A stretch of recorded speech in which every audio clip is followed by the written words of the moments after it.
बहुत भयंकर समय है। कली दावा नले नाद्य साधनम भस्मतांगतम। कली के प्रचंड दावानल में, दावानल जानते हैं, जंगल में जो पेड़ों के रगड़ने से आग लग जाती उसको दावानल कहते हैं। उस भयंकर दावानल में सारा साधन समूह सूखे जंगल के समान जलकर भस्म हो गया। सब जगह दंभ दिखाई पड़ रहा है। हम जो हैं नहीं वह अपने आप को लोगों के समक्ष प्रमाणित करना चाहते हैं। ज्ञान भक्ति की चर्चा भी अपनी विषय लोलुपता की पूर्ति का साधन मात्र बन के रह गए हैं। वेश हमारा नीर क्षीर के विवेकी हंस के जैसा है, लेकिन हमारे क्रियाकलाप दंभी कपटी बगुले से भी गए बीते हैं। हम अपनी दुष्प्रवृत्तियों पर अंकुश नहीं लगा पा रहे हैं।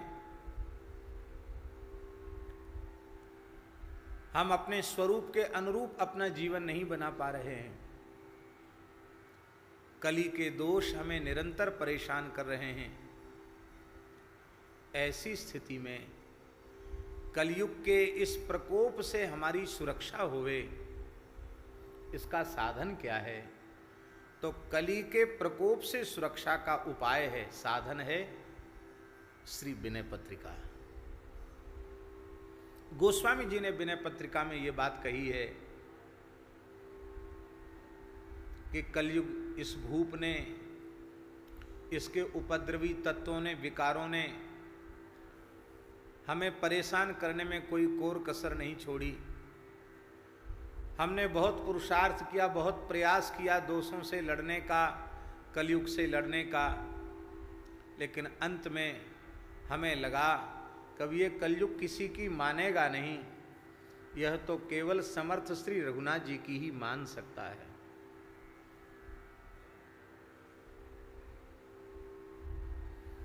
कई बार ऐसा होता है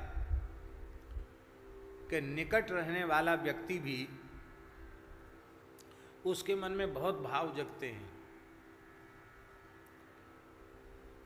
कि हम जिन महापुरुष के निकट रहते हैं उनसे ये कहें, ये कहें, ये कहें, ये कहें, ये कहें, ये पूछ लें, ये पूछ लें, ये पूछ लें, बहुत सी बातें उसके मन में होती हैं। लेकिन वो कई बार चाह कर भी शब्द न होने के कारण वो व्यक्त नहीं कर पाता है। कई बार स्थिति ऐसी होती है कि उस स्थिति में वो पूछे कैसे? वे अपने कार्य में व्यस्त हैं, वो क्या पूछे?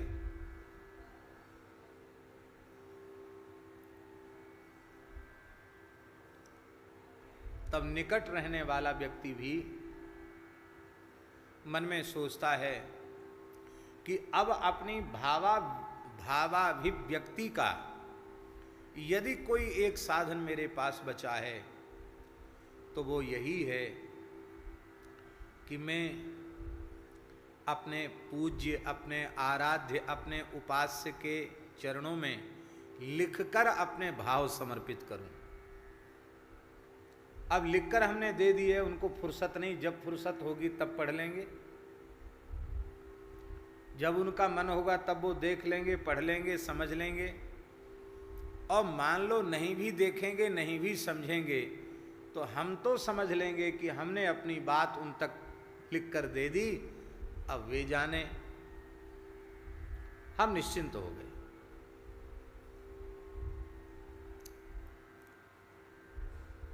जीव के सबसे अधिक निकट यदि कोई हैं तो वह भगवान ही है। सबसे अधिक निकट भगवान है।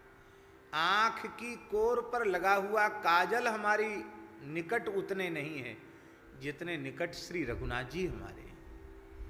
वे सर्वांतर्यामी हैं, सर्वगत, सर्वरूप, सर्वमय हैं। वे ही निरंतर हमारे तन मन प्राण में बसे हुए हैं, हमारे हृदय के सिंहासन पर विराजे हैं। जीव भयंकर पाप कर्म करके नरक जाता है, उस अवस्था में भी परम करुणा निधान श्री रघुनाथ जी उस जीव का साथ नहीं छोड़ते हैं। स्वर्ग नरक कहीं जाए, भूत प्रेत पिशाच कीट पतंग कुछ भी बन जाए, मलमूत्र की नाली का कीट बन जाए, तो भी अंतर्यामी रूप से भगवान उसके साथ रहते हैं। ऐसे करुणामय भगवान,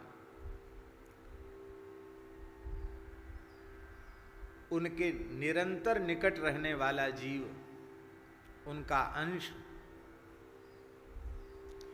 कभी उनसे पृथक न होने वाला जीव निरंतर उनके साथ रहता है, किंतु अपने मनोभावों को उनके चरणों में व्यक्त नहीं कर पाता है।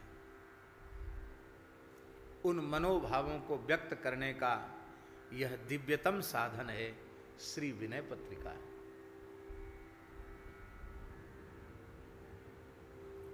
भगवान के चरणों में अपने भाव की प्रस्तुति इस पत्रिका के रूप में की गई है। और एक विशेष बात है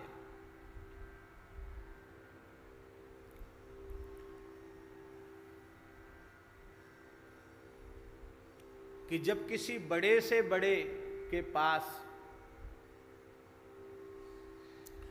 हम अपने भाव को निवेदित करना चाहते हैं, कुछ लिख करके देना चाहते हैं,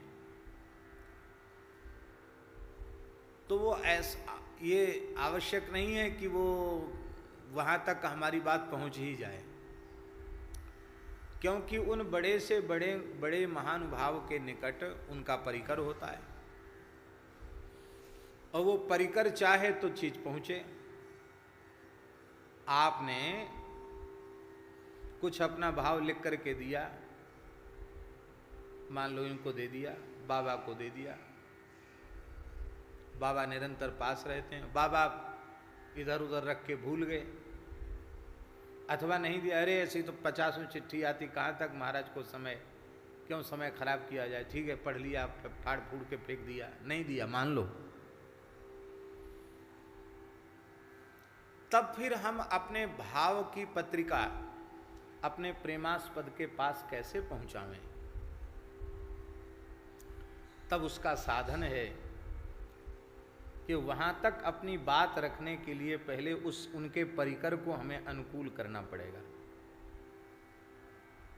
उनके निकट रहने वाले जो लोग हैं, उनकी अनुकूलता, उनकी कृपा हमें प्राप्त करनी पड़ेगी,